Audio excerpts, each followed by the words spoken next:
যেই লাইনটা আছে খাটেদারের একটা ছেলে এখানে দেখতে পাচ্ছেন, এটা উঠে আছে, নিত গিয়া আছেন। এদিকে এসপি পথে নিচে এখানে ফিল্ড আছেন, পরিস্থিতি আস্তে আস্তে এখানে ভয়ঙ্কর হয়ে যায়। সাংবাদিক বন্ধুরা এখানে আছেন।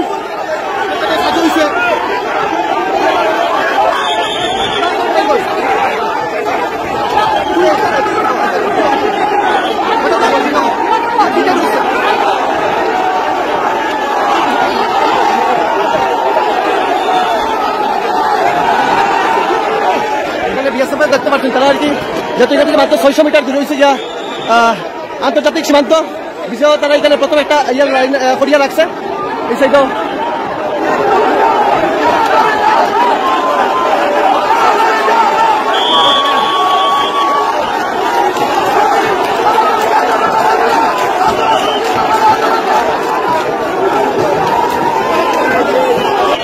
পুলিশও ইনজিওর হয়েছে।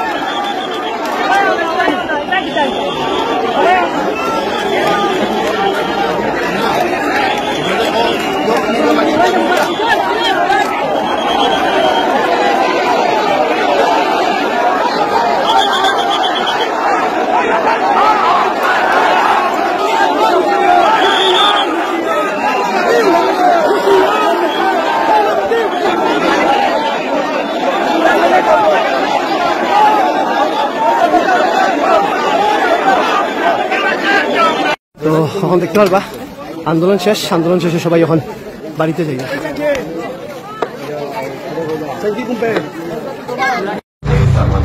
দেখতে পারবা কত মানুষ।